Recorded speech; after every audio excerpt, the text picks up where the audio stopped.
नमस्कार, आपका बहुत बहुत स्वागत है। आप देख रहे हैं प्राइम टीवी इंडिया। पुलवामा की घटना ने जिस प्रकार लोगों के अंदर जनाक्रोश पैदा किया और वे बाहर सड़कों पर आए, उन्होंने प्रदर्शन के द्वारा अपनी भावनाओं को व्यक्त किया, उससे ये अंदाजा लगाया जा सकता है कि इस आतंकी हमले के प्रति लोगों के अंदर किस प्रकार का माहौल बना और वो माहौल सड़कों पर दिखाई दिया। हालांकि इस हमले के बाद विपक्ष ने भी प्रेस कॉन्फ्रेंस करके साथ देने की बात कही और सरकार ने भी अपने स्तर पर सेना को खुली छूट दी कि वो आगे की कार्रवाई करे।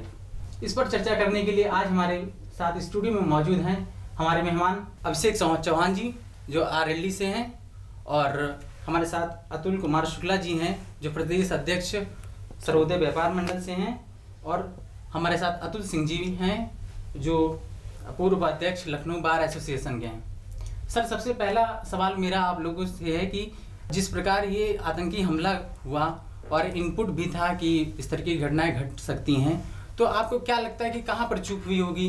अतुल जी, मैं आपसे जानना चाहूँगा।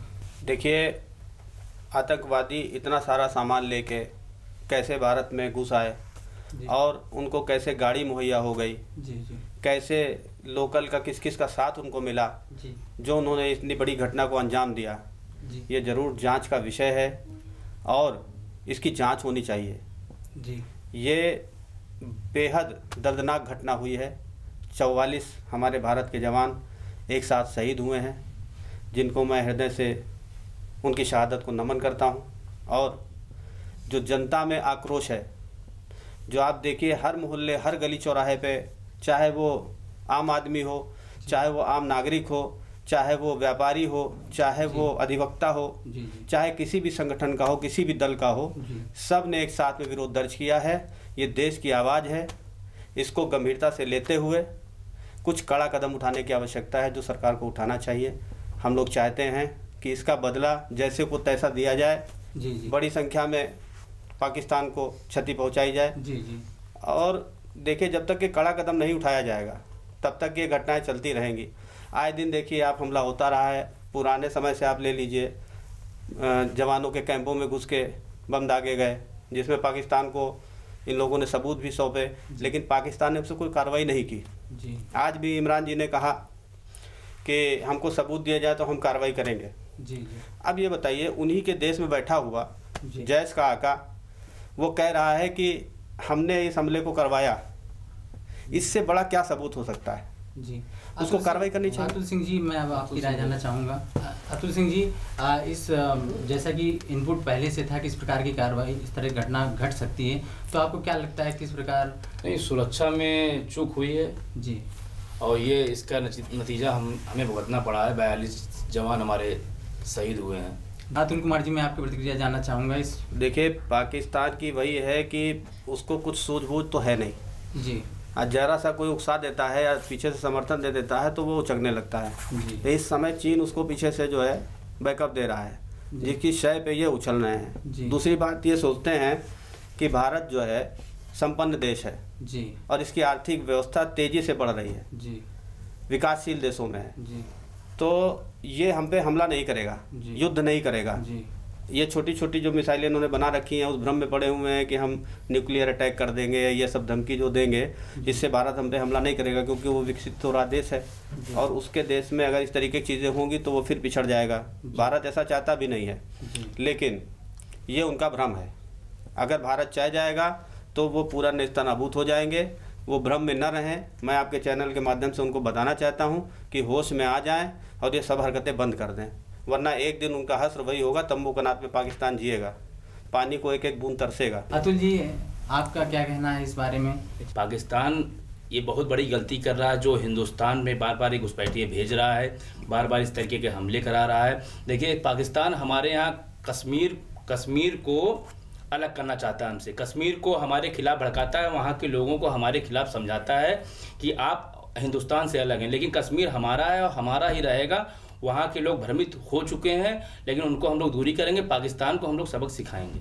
जैसा कि जैश को एक आतंकी संगठन घोषित किया गया यूनो की तरफ से भी, लेकिन चीन उसमें अड़ंगे लगा रहा है और आतंकी संगठन होने के बावजूद भी वो पाकिस्तान से ही संचालित है और ये बात वहाँ की सरकार को भी पता है और ये बात सबको पता है, उसके बावजूद भी कोई एक्शन नहीं हो रहा है। क्या कारण हो सकते हैं? देखिए, चोर कब कहता है हम चोरी कर रहे हैं?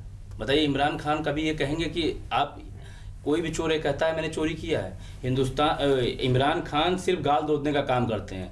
इनका काम है कि जो है गलती भी करेंगे, शुरू से, अभी से नहीं, मुशर्रफ ने भी किया था ये काम। पहले से पाकिस्तान की आदत रही है कि हम करेंगे भी और उसके बाद कहेंगे कि हमें बताओ क्या है। जैसे मोहब्बत, जैसे जो संगठन है ये कह रहा है कि मैंने ये आतंकवादी घटना कराई है, लेकिन पाकिस्तान अब इमरान खान सबूत मांग रहे हैं। सबूत देने की इनको कोई आवश्यकता है इसमें? आप बताइए। इसमें कोई आवश्यकता नहीं पड़ती है। शुद्ध रूप से पाकिस्तान ने ये घटना कराई है और इसका सिर्फ हमें मुंहतोड़ जवाब देना पड़ेगा, हमारे देश की सरकार को जवाब देना पड़ेगा और इसका हमें बदला लेना चाहिए। एक और यहाँ पर ये सवाल उठता है कि इस तरीके की घटनाएं जो आतंकी संगठन करते हैं, हमारी जो सुरक्षा नीति है, राष्ट्रीय नीति है, उसमें कहीं कुछ बदलाव की ज़रूरत है, या हम अपने सुरक्षा प्रबंध को कहाँ पर मजबूत करें जिससे इस तरह की घटनाओं पर विराम लग सके? नहीं, बदलाव की ज़रूरत भी है, लेकिन हमें अब ज़्यादा प्यार मोहब्बत की ज़रूरत नहीं पड़नी चाहिए इसमें। देखिए, हम प्यार मोहब्बत दिखाते हैं और वो हमें आंखें दिखाते हैं। देखिए, अभी हमारे एक सेना के उन्होंने कहा कि जो है हर माएँ अपने बच्चों को समझा लें जी कि जो है वो गोली चलाना, बंदूक चलाना बंद कर दें, नहीं तो मार दिए जाएंगे। ये हमारा बड़प्पन है, हमारा प्यार है। हिंदुस्तानी हमेशा प्यार मोहब्बत से जीता है। हर हिंदुस्तानी के मन में ये होता है कि माँ है, बेटे हैं, वो सुधर जाएं, लेकिन बार बार ये समझाने से, बार बार उनको बताने से काम चलने वाला नहीं है कि जो है वो सुधरेंगे। अब उनका बदला हमें लेना ही पड़ेगा। जी, एक बात यहाँ पर ये होती कि जब सेना, आपने देखा होगा जब हमले के बाद जब मुठभेड़ हुई थी, जहाँ पर हमारे 4 जवान शहीद हुए थे और जो मास्टरमाइंड था इस हमले का वो मारा गया था, तो उस दौरान सेना को ये कहते हुए देखा गया था कि आप लोग लौट जाएं, आप लोगों को बहुत उज्जवल भविष्य है, आप घर में कोई इंतजार रहा है, आप लौट जाएं। जी। तो वो पत्थरबाज थे जो आए थे वहां पर इस तरीके की घटनाओं को अंजाम देने के लिए। तो आपको क्या लगता है कि ये कौन से ऐसे तत्व हैं जो कश्मीर में रहकर ही हमारी सेना के खिलाफ इस तरीके की घटनाओं? देखिए, कश्मीर का एक हिस्सा ऐसा हिस्सा है जो पूरी तरीके से आतंकवादी हो चुका है। आतंकवाद मतलब उसमें हर घर में, हर उसमें पला हुआ है। क्योंकि अभी हम भी गए थे कुछ दिन पहले कश्मीर का बच्चा ये कह रहा था कि हमारा एक अलग देश था, मैं कोई हिंदुस्तान नहीं जानता, मैं कुछ नहीं जानता, मैं हिंदुस्तानियों के खिलाफ हूँ, वहाँ के आदमियों को हम लोग अपना दुश्मन समझते हैं, हमारा अलग झंडा है। तो इसलिए वहाँ पे मतलब एक ऐसा वो बन चुका है कि वो लोग एक तरीके से पूरा आतंकवादी हो चुके हैं। पाकिस्तान उसी में उनको बल देता है, बल देने के बाद उनको हथियार उपलब्ध कराता है, वो जो है गलत घटनाओं को कारित करते हैं हमारे देश की। जी, चूंकि आप वकील भी हैं पेशे से, तो मैं ये बात भी जानना चाहूँगा कि धारा 370 जो एक अलग राज्य का दर्जा देती है कश्मीर को, जी। तो आपको क्या लगता है कि इस पर 370 देखिए हटना चाहिए।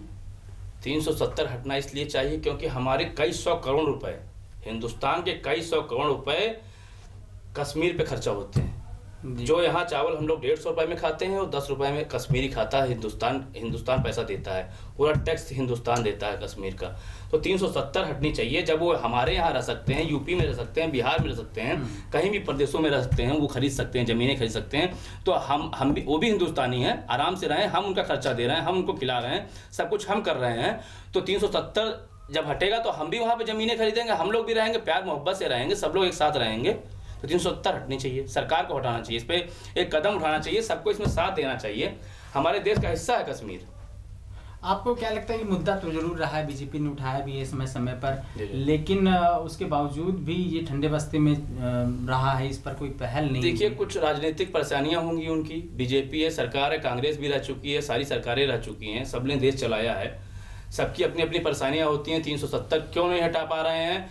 370 हटाने के लिए एक फुल मेजॉरिटी में हटा मजबूत कलेजे की आवश्यकता है। बस देखिए, इसका बच्चा देखिए ऐसा है, आज आपके साथ खड़ा हुआ है। अब आप ये भी समझिए कि जैसे वकील साहब ने बताया कि देखिए, पत्थरबाजों पर से मुकदमे आप वापस लोगे जी, ठीक है जी।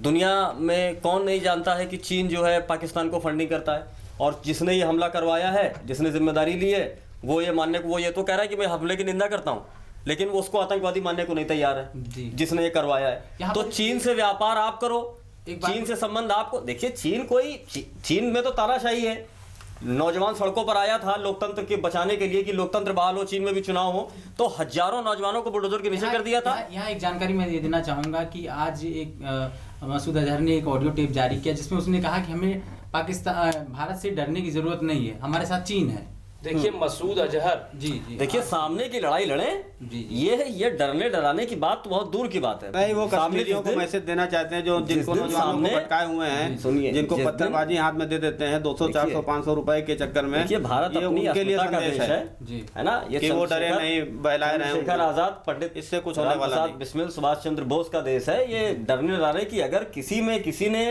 वाकई में इतना कलेजा है तो सामने की लड़ाई लड़े जी। 1 घंटे का समय हमारी सेना को दे दे जी। और चाहे चीन मदद कर ले, चाहिए वो देश नहीं है अब जी।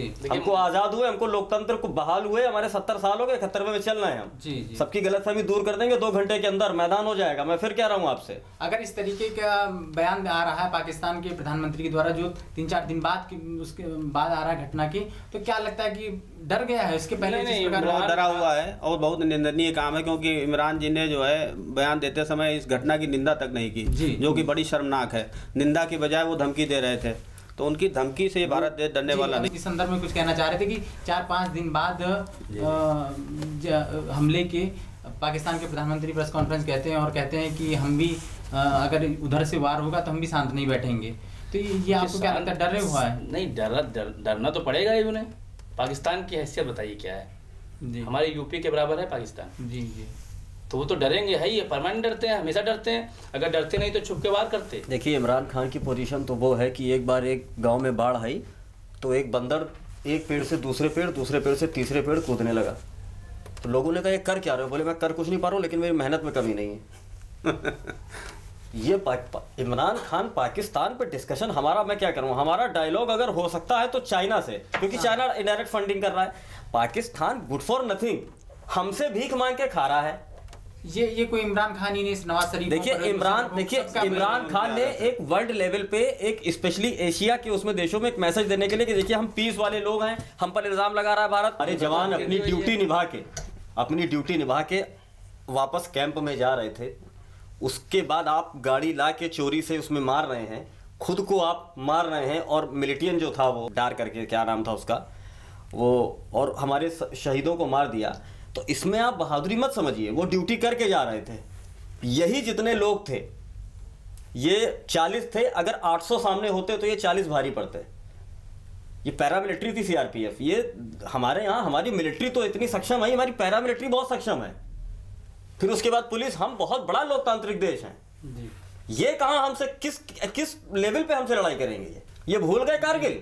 देखिए 2 काम तो सरकार ने सराहनीय काम किए हैं।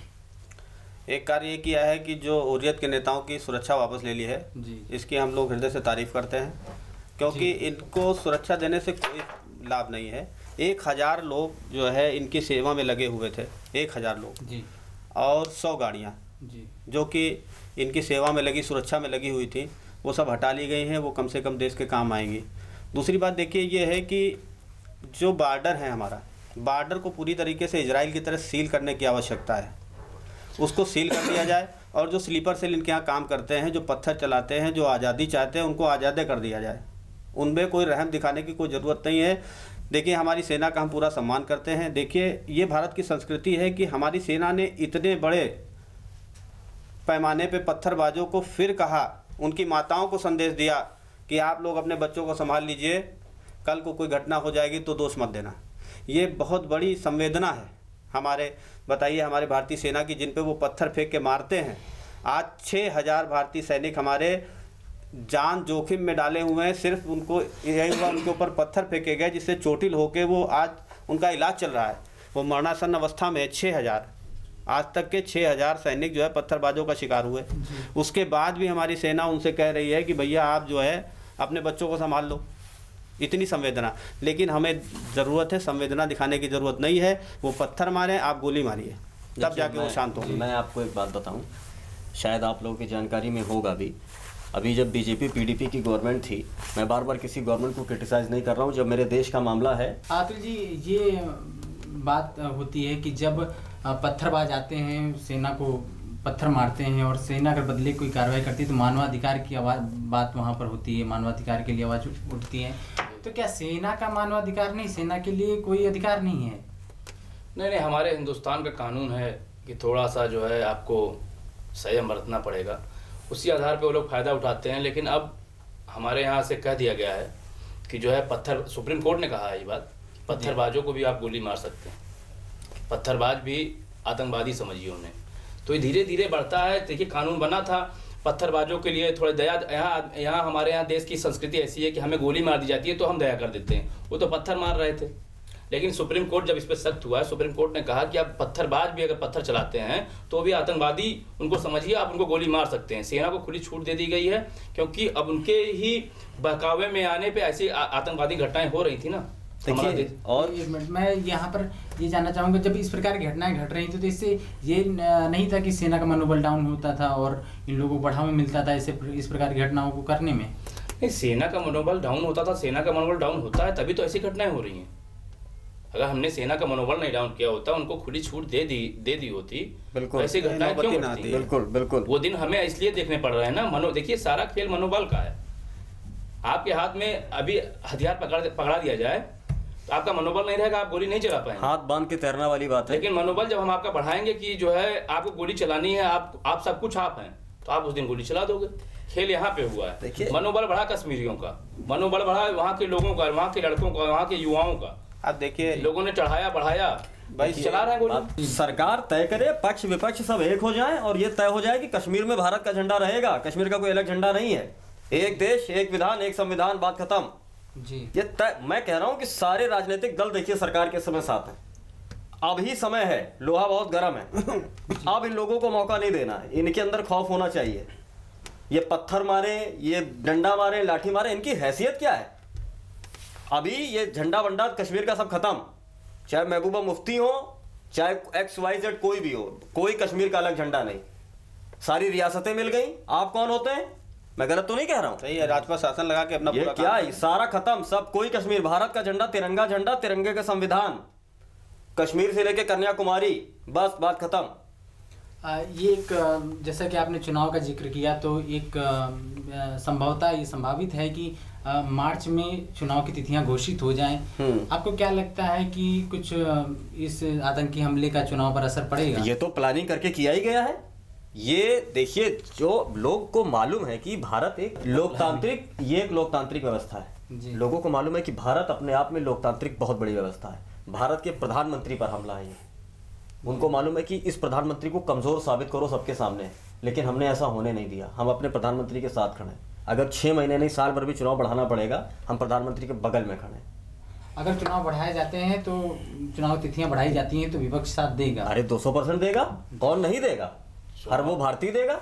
चुनाव तो भाई साहब आता जाता रहेगा। आप, मैं यहाँ पर एक सवाल ये भी उठता है कि अगर मान लीजिए ये स्थिति बनती है कि हमें जवाब देना है पाकिस्तान को, तो इस स्थिति में चुनाव की डेट स्वाभाविक तौर पर बाहर आगे बढ़ाई जाएगी। ये नहीं सोच रहा है कि तो चुनाव हो। आपको क्या लगता है कि हमें पहले जवाब देना चाहिए और फिर चुनाव तो बाद में होता रहेगा? जी, आप चुनाव इस समय देश ये नहीं सोच रहा है कि चुनाव हो या ना हो, सिर्फ देश ये सोच रहा है कि हमारा देश अपने शहीदों का बदला ले।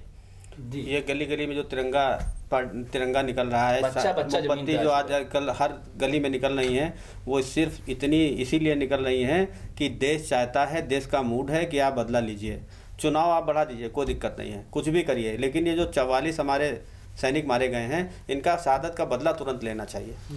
जी, ये हम लोग की सरकार से अपेक्षा है। मेरा देश मेरा संविधान, ये सबसे बड़ी किताब है। 40 मौत जो हमारे शहीदों की हुई है, 400 जब तक नहीं होंगी तब तक मैं इसको बदला नहीं मानता हूँ। हमारे देश में कुछ नेता हैं जिन्होंने बयान दिए कि मैं यहाँ पर बात सिद्धू जी के बयान की लूँगा कि उन्होंने कहा कि आतंकवाद का कोई देश नहीं होता। तो आपका उस बयान पर क्या कहना है? नहीं, आतंकवाद का देश होता या नहीं होता है, हमारे देश पर हमला किया तो वो तो आतंकवादी ही थे सब। नहीं, पूरी दुनिया जान रही है कि वहाँ पे पाकिस्तान ने आगे, अरे खंडन करते हैं जी। उनकी सरकार को उनको तुरंत बर्खास्त कर देना चाहिए जी। वो पाकिस्तान नहीं, आतंकिस्तान है, पूरा विश्व जान रहा है। आज देखिए फ्रांस अपने यहाँ सदन में उन्होंने वो पारित किया, उसको UN में लेके जा रहे हैं। इससे विदित होता है कि पूरे विश्व में लोग जान रहे हैं कि ये आतंकवादी देश है। और सिद्धू जी को मैं क्या कहूँ, ये भारत का दुर्भाग्य है जो इन पे देशद्रोह का मुकदमा लगना चाहिए जी। ये देश की भावनाओं को आहत करने वाला बयान है, इस पे कार्रवाई होनी चाहिए, नहीं हो रही है, ये भी भारत का दुर्भाग्य है। जी जी। अतुल सिद्धू जी सस्ती लोकप्रियता पाना चाहते हैं, उनके पास कुछ बचा तो है नहीं, कोई पूछ रहा नहीं है। सिद्धू जी ऐसे बयान दे रहे हैं तो इससे उनके सही बात है, इन्होंने भाई ने सही कहा कि उन पर देशद्रोह का मुकदमा लगना चाहिए और सिद्धू जी जैसे लोगों की चर्चा ही बंद होनी चाहिए। सिद्धू जैसे लोगों की चर्चा नहीं होनी चाहिए, क्योंकि ये देश के असली गद्दार यही हैं। कौन इनकी वजह से ही हमारे देश में घटनाएं हो रही हैं, क्योंकि यही मनोबल बढ़ाने का काम करते हैं। इनको पाकिस्तान जाने की क्या जरूरत थी? ये वहाँ गले मिल के आए, चलिए ठीक है गले मिलाए, आप सब कुछ कराए। आज आप आ रहे हैं, आप ऐसी बातें कर रहे हैं। जब देश पर हमारा बच्चा जमीन पे उतर गया है तो आप ये नई बातें बताइए। 40-44 लोग जो है, मतलब उनका परिवार बिखर गया, माताएं बहनें रो रही हैं, बच्चे अनाथ हो गए। आप उनके प्रति संवेदना नहीं है आपके दिल में? आप ऐसे में कह रहे हैं कि कोई देश नहीं होता, कोई उसका पाकिस्तान का पक्ष आप ले रहे हैं। बड़ा शर्मनाक बयान है, इसकी हम लोग भर्त्सना करते हैं आपके माध्यम से। और एक चीज़ आज देखने को मिली कि कांग्रेस ने प्रेस कॉन्फ्रेंस की, रणदीप सुरजेवाला ने कहा कि जिस दिन आतंकी हमला हुआ था उस दिन प्रधानमंत्री शूटिंग में व्यस्त थे। तो आज चूँकि 7 दिन हो चुके हैं हमले को लेकर के, अगर ये बात कहनी थी, प्रेस कॉन्फ्रेंस होनी थी, तो ये अगले दिन हो सकती थी या दूसरे दिन हो सकती थी। 7 दिन ही क्यों लगे? देखिए, मैं रणदीप सुरजेवाला ने क्या कहा क्या नहीं कहा मैं इससे इत्तेफाक नहीं रखता, लेकिन मैं एक बात जरूर कह सकता हूँ कि जब देश की आत्मा पर, जब देश की एकता, अखंडता, संप्रभुता पर हमला हो, तब अगले दिन प्रधानमंत्री की चुनावी रैलियां हो, सभी ने अपने राजनीतिक कार्यक्रम कैंसिल कर दिया। हमारा जो दायित्व बनता था, मेरा दायित्व अगर बनता था, हमारे प्रधानमंत्री का दायित्व बनता था कि अब सारे काम बाद में, सबसे पहले ये जो 40 शहादत हुई हैं, नहीं एक दिन में, नहीं 24 घंटे में, नहीं 48 घंटे में, कम से कम इसका तो जवाब हम लोग ले लेते। अतुल सिंह जी, मैं आपसे ये जानना चाहूँगा कि जब कश्मीर में इस तरीके के हालात हैं तो लगभग 10 साल एनडीए ने शासन किया है देश पर, और बाकी टाइम कांग्रेस और उसके समर्थन में जो सरकारें बनी, तो आपको क्या लगता है कि जो ज़्यादातर जिम्मेदार कौन है इस तरीके की स्थितियों का? देखिए, स्थितियों का जिम्मेदार तो कह पाना मुश्किल है, लेकिन जैसा उन लोगों ने बिगाड़ रखा है, पहले से बिगाड़ रखा है, इतना बिगड़ चुका है माहौल कि उसको सुधारने में देखिए समय लगेगा। वहाँ का जब जैसे ये होता है कि पहले 4 लोग विद्रोही होते हैं, इस समय पूरा कश्मीर लगभग विद्रोह पे उतारू है, मतलब वो अपना अलग देश बनाना चाह रहा है, तो उसको सुधारने में टाइम लगेगा। सरकार सुधारने के प्रयास कर रही है, किया जाएगा धीरे धीरे, मतलब लोग कर रहे हैं, अपना करेंगे धीरे धीरे। जी अतुल कुमार जी, आपका क्या कहना है? कि देखिए, प्रधानमंत्री जी देशभक्त हैं, इसमें कोई दो राय नहीं है, देशभक्त हैं और आम जनमानस भी उनसे हमदर्दी रखता है। आज आप सोचिए कि ऐतिहासिक कदम है जो हुर्रियत के नेताओं की सुरक्षा वापस ली गई, ऐतिहासिक कदम है। दूसरा ऐतिहासिक कदम है कि सेना को पूरी छूट दे दी गई कि आप अपने हिसाब से वहाँ पे काम करिए, क्योंकि सेना वहाँ पे बंधी, उसके हाथ बंधे हुए थे, वो काम नहीं कर पा रही थी। तो ये एक बड़ा काम किया उन्होंने। दूसरी बात रही कि देखिए, संवेदना होनी चाहिए। प्रधानमंत्री कोई राजा है तो प्रजा का पिता स्वरूप है वो, तो अगर किसी पिता के बच्चे को कोई चोट पहुंचती है तो उस समय उसको कोई दूसरे काम नहीं करना चाहिए। कोई चुनावी रैली या कोई कार्यक्रम, इस प्रकार के कार्यक्रम तुरंत रद्द कर देने चाहिए। ये तो कमी है, ऐसा नहीं होना चाहिए, इसकी हम निंदा करते हैं। लेकिन प्रधानमंत्री जी ने जो कार्रवाई की है, जो कार्य किए हैं, उसका समर्थन करते हैं। जी, इस आतंकी घटना में हमारे अब 44 जवान लगभग शहीद हो चुके हैं, उसको लेकर के उनके परिजनों में बहुत आक्रोश है। देश पूरा साथ में खड़ा है, जगह जगह कैंडल मार्च निकाले गए, विरोध प्रदर्शन किया गया।